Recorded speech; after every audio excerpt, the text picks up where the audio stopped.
Tapi gerakan-gerakan sholat ini memang banyak terjadi khilafiyah ya, mungkin apalagi orang Indonesia kayak katanya kalau di Mekah itu gerakan sholat itu semacam-macam gitu. Tapi kesimpulannya menurut saya itu kebenaran hanya milik Allah. Tapi paling tidak gerakan-gerakan itu adalah yang baik. Jadi kebaikan itu kan mesti bisa dibarengi dengan yang tadi disampaikan itu ada di ilmu kesehatan. Suatu contoh, masuk Allah itu kan tidak baik. Makanya kemungkinan besar itu adalah tidak benar. Kemudian ruku tadi ada yang gocai garse, orang gocai dengkule itu juga karena itu gerakan-gerakan yang tidak baik, kemungkinan besar itu adalah ngarani Allah. Iya. Makanya kebenaran hakiki hanya milik Allah, tapi kita bisa menjalankan dengan kebaikan yang lumrah apalagi sudah diajarkan oleh para alim ulama bahwa sujud itu harusnya begini, sujud ruku harusnya begini, itu yang jelas gitu. Jadi intinya itu memang semua gerakan sholat ada manfaatnya bagi kesehatan. Adapun hal-hal untuk kebenaran gerakan itu adalah hal yang baik menurut kesehatan, berarti adalah menuju kepada kebenaran. Karena Allah juga cinta kepada hal yang baik. Ya, mungkin itu bisa tambahkan. Terus lagi kalau mungkin ini yang tentang gerakan sholat itu kan ibaratnya kita sedang membahas seperti halnya manfaat pada olahraga ya Pak. Kalau bisa disebut ini seperti gerakan yoga. Jadi kalau yoga itu kita ada gerakan tubuh tapi juga untuk mencapai hasil maksimal dari gerakan tubuh yoga itu kita juga ada olah pikiran, Mas Ayis. Nah, jadi untuk mungkin di situ untuk pemahamannya, untuk yang khusyuk atau enggak itu misalnya kita Allahu Akbar itu memang bagaimana aliran darah di otak itu bisa mengalir dengan baik dan sehat, oksigennya bisa mengalir ke otak itu juga butuh ketenangan dan seperti itu. Menurut saya seperti itu. Iya. Pak Baki ada komen? Olah. Monggo. Yang lain. Ya, Mas Aziz, Mas Rosadi, Imron, barangkali ada tambahan-tambahan. Jadi berdasarkan kepatutan di samping gerakan sholat yang kalau Nabi itu mengatakan shollu kama ro'aitumuni usolli. Jadi yang melihat sholatnya Nabi itu ya para sahabat. Nah, maka kita harus mengacu tinggalan sahabat. Ya, kemudian yang menjadi penerus daripada Nabi, penerus sahabat itu kan para ulama ya.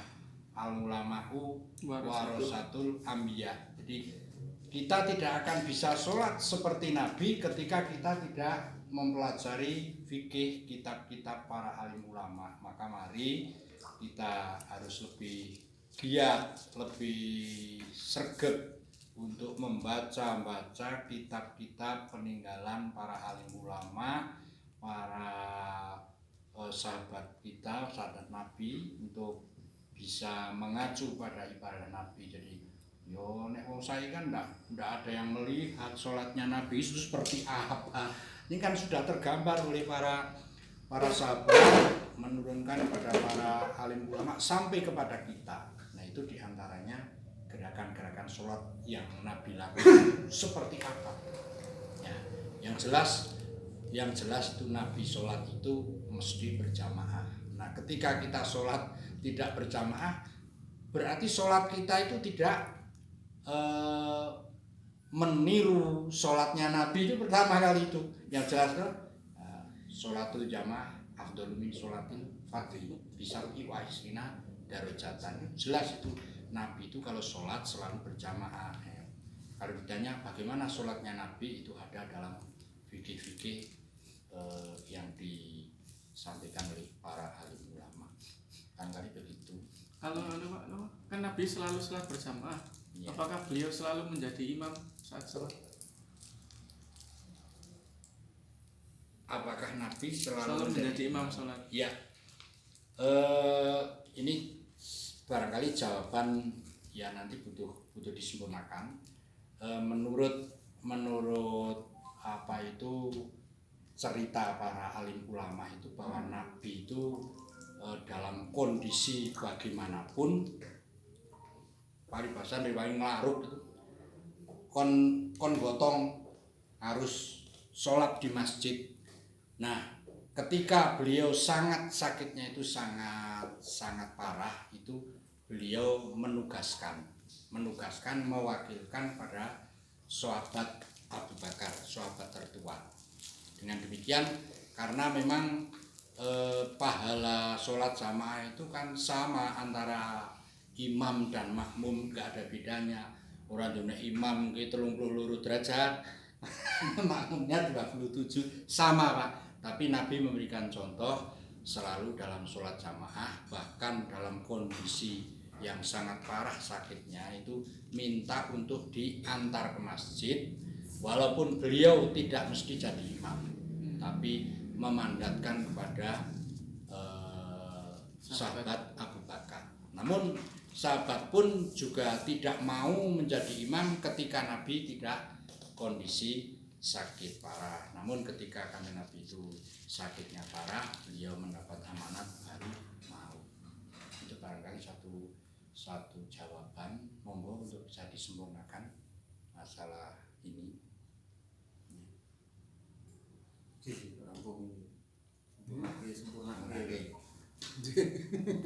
Ya sedikit saya menambahkan, mungkin juga hanya sekedar melengkapi atau mengulang. Jadi memang dalam gerakan-gerakan sholat itu memerlukan pemahaman, memerlukan praktek-praktek yang disertai dengan berbagai macam pengetahuan. Apalagi yang namanya sholat itu bukan hanya sebatas ibadah zahir saja, tapi juga mengandung ibadah batin. Artinya tadi sudah dikatakan bahwa sholat yang baik, sholat yang benar sesuai dengan tuntunan itu tentu akan melahirkan suatu manfaat, suatu keberkahan, sehingga apa yang disebut ruhus sholat itu benar-benar tercapai. Nah, yang kaitannya dengan kekhusyuan yang tadi dibicarakan itu, kalau saya menggarisbawahi ya, yang namanya khusyuk itu sebenarnya kalau menurut berbagai ulama sufi itu memang kalau kita sudah benar-benar tidak bisa mengetahui dan tidak bisa mengenali siapa yang ada di kanan kiri kita, itu sudah dinamakan khusyuk. Tapi itu hal yang sangat sulit, apalagi kita sholat berjamaah, berjajar dengan tetangga, tentu dari baunya juga kita sudah paham, dari gerakannya, dari desah nafasnya pun kadang kita sudah paham, oh ini si A, ini itu kadang bisa. Jadi ya minimal kita itu hatinya itu ta'aluk istilahnya itu nyambung terhadap Allah, dan kita benar-benar harus mengembalikan kesadaran bahwa kita sedang sowan kepada Allah itu, karena kita manusia awam ya, karena untuk bisa menggambarkan, bisa mengfanakan hati kita memang sulit. Kalau tingkatan aulia, tingkatan para wali, apalagi nabi, itu tentu bisa ya. Bahkan mungkin walaupun mohon maaf itu ada dulu cerita itu Mbah Joko Rekso kali Pring Gunung Pring, itu kadang sambil sholat dia malah memarahi makmumnya, sholat kombatin wong. Nah ini dari sisi syariatnya kan sudah batal. Nah, jadi kalau ada makmum yang kok sholat kok mbah kok suwi temen, nah itu Mbah Joko malah itu memarahi Pak, sholat kombatin wong itu sambil menoleh ke arah makmum. Nah dari sisi syariat itu jelas sudah batal, tapi kita kan nggak tahu. Mungkin itu hanya lahiriahnya saja seperti itu ya. Artinya bahwa dalam gerakan-gerakan sholat ini juga perlu diketahui, perlu jadi dipahami bahwa antara pria dan wanita tadi dikatakan oleh Bunda itu ditanyakan, memang ada beberapa gerakan-gerakan yang harus dibedakan. Misalnya dalam mengangkat kedua tangan, kalau untuk laki-laki itu kuat di daun telinga, jangan melewati batas ini garis pundak ya. Dan lebarnya juga nggak jangan terlalu boros. Ngamplak berdiri. Jadi sudah diatur. Ini memang disunatkan mengangkat kedua tangan ketika takbir, ketika hendak rukuk, ketika bangun dari rukuk, dan ketika bangun dari tahiyat atau tasyahud awal. Itu hukumnya sunat saja. Nah, untuk perempuan itu disunatkan ini dirapatkan, digempit lah. Dikempit. Digempit. Nah, jadi Allah Akbar itu begini, enggak harus, jangan sampai jangan sampai memegang, itu sudah diatur memang seperti itu. Ketika rukuk pun ini juga ininya nempel di sini, rukuk dan sujud itu memang diatur seperti itu. Sujud ini ya Pak. Ya, ini Pak, bukan begini.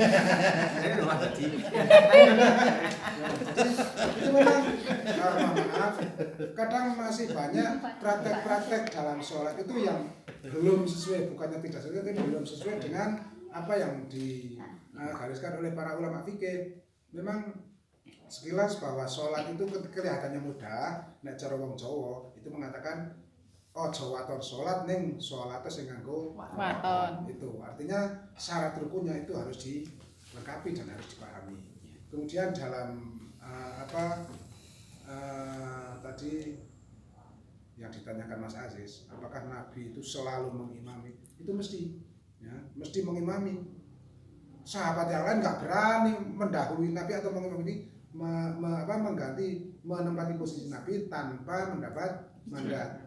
Jadi Abu Bakar pun hanya beberapa hari saja, itu 2 atau 3 hari ketika Nabi sakit, dan itu pun menunggu dari mandat dari Nabi, bukannya atas Abu Bakar langsung menempati posisi Nabi, tidak.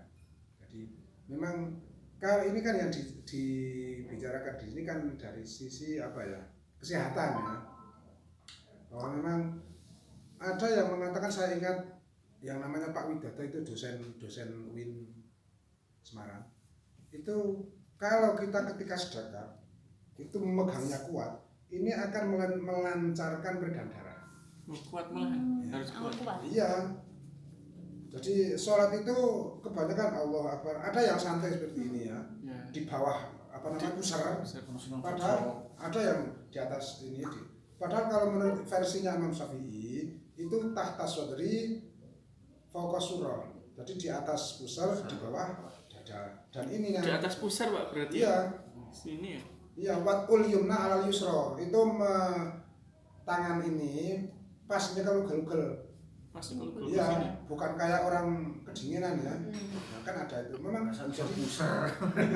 Jadi itu memang sudah diatur seperti itu. Jadi walaupun dalam Al-Qur'an itu tidak dikatakan secara jelas, apalagi dalam hadis itu kias ijma ulama. Ijma itu. Jadi Nabi yang dijadikan sandaran itu hanya solu kama ra'aitumuni usolli.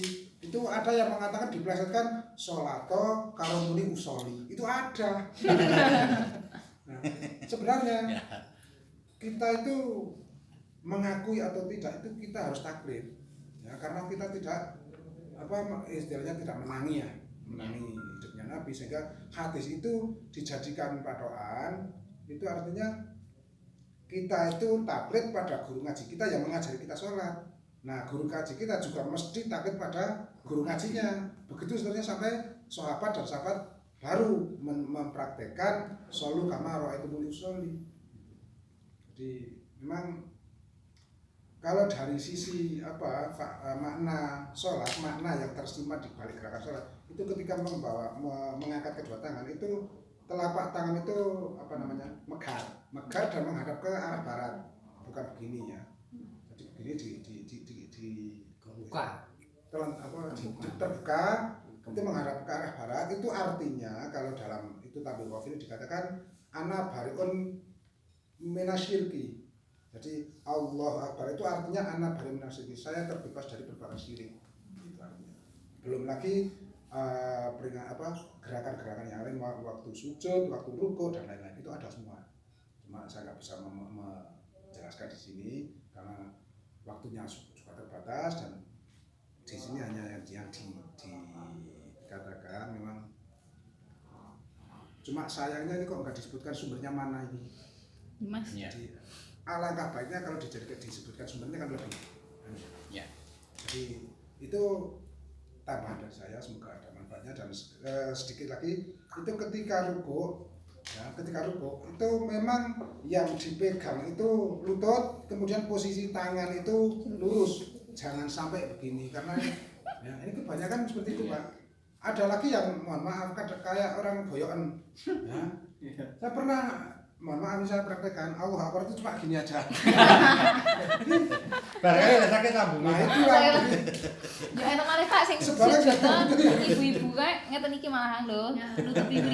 Iku Pak. Itu kan ada padahal kan harusnya kan gini di sini lho Pak. Nah, Tapi jadi begini, kalau untuk perempuan mohon maaf, ini memang karena ini kan nyonggok mriki ta Pak. Iya, nyonggok ini payudara ini. Belum. Nyonggok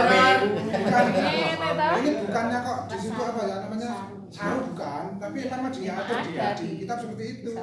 Waktu ketika rukuk, ketika sujud pun seperti itu. Nah, ketika turun mau sujud ini yang didahulukan itu lututnya dulu, bukan tangannya dulu. Itu kalau yang diatur oleh takrib seperti itu. Ojo tangan isik ning dengkul isik, mereka kok batu isik malah bahaya. Nah ini bahaya. Jadi memang sudah diatur. Kemudian ketika sujud ini yang banyak juga kelewatan, jari kaki itu harus dipancatkan. Ini banyak sekali yang terlewatkan seperti itu. Kemudian waktu tasyahud dalam posisinya yang kanan itu posisinya seperti ini. Nanti ketika baca illallah baru berdiri. Nah, tapi posisinya ilal musabbihah itu kecuali dari telunjuk. Jari tengah jari kanan itu menggenggam, ilal musabbihah kecuali jari telunjuk. Posisinya seperti ini. Seperti ini. Boten ngeten ya Pak. Boten. Untuk yang kiri itu yang dibeber, yang digelar, yang dibuka. Posisinya kemudian di atas persis pas lutut, ya, di atas lutut persis, jangan di sini. Nah, ini prakteknya seperti itu. Kemudian jari kaki itu juga menghadap kiblat, artinya harus dipancatkan. Orang rojor kaya ringkong. Itu yang dapat saya katakan. Terima kasih. Pak Baki malah ya Pak Baki mumpung Uji. Nah sama menika kan kalau kak enten sing apa? Bahasa Indonesia aja lah. Betul apa? Pas awal apa ugi? Bayangan Bu, Idul Adha. Pengen lima. Ora yakin meneh. Orangnya penyakit kok. Ora dadi-dadi. Bener dadi-dadi nang saya. Itu karena Ya itu nang saya pandangan mata itu mau baiknya itu di sajadah atau ke sana-sana atau apa emang ke sana bagusnya ke sana-sana saya anu sing kan perempuan kan di belakang laki-laki kan ada yang tulisan pamen nggo kaos sing tulisannya opo-opo itu kan ono iki nek mboten enten tapi pamuten belakang laki-laki nah kadang nek tulisan toko besi ra ono Bu. Paling-paling SKP 3. Oh, ada kalau kandangan gitu mboten datok dinggo. Nggih. Padahane ini di sajadah atau di tempat sujud. Jadi nek untuk banyak yang kesana gini tuh. Soal membaca takbir berulang-ulang itu kan tidak sengaja karena apa? Dia punya penyakit was-was. Nah, was-was itu terbawa atau itu godaan dari setan, waswisu fi sudurin nas itu. Jadi untuk menghilangkan itu memang tidak mudah. Dan penyakit was-was itu muncul karena keraguan atau kekurang yakinannya terhadap bahasanya kurang pede lah gitu. Jadi memang banyak yang mempunyai penyakit seperti itu dan itu tidak bisa disembuhkan hanya dalam waktu dekat atau dengan hanya satu macam terapi itu tidak. Nah, itu perlu pendekatan yang lebih komprehensif ya. Kemudian dalam hal pandangan mata itu ke tempat sujud. Nah, terserah mau sujudnya di mana. Nek sujudnya di samping ya menghadap ke samping. Nah, ini jangan ke sana-sana. Artinya begini, memang kita itu harus sadar bahwa kita itu sedang sowan terhadap Sang Pencipta. Artinya kita sedang menghamba dengan membawa segudang dosa. Nah, itu maksudnya kita sholat itu ngelambah mana, ngrumangsani lupute, ngrumangsani akeh dosane. Itu seharusnya seperti itu. Tapi kan prakteknya belum tentu, Bu. Karena karena terburu-buru sehingga sing ngliwati selek kobong, sing kumbahane selek apa pemene selek kudanan, jadi sehingga soalnya terbawa ke alam luar. Itu yang dapat saya sampaikan. Terima kasih tambahan dari Pak Eki mengenai gerakan sholat. Memang kita hendaknya bisa mempelajari fikih mukorin ya, perbandingan madhab. Kita lihat di Arab, Mbak Nur, saya kerap menjumpai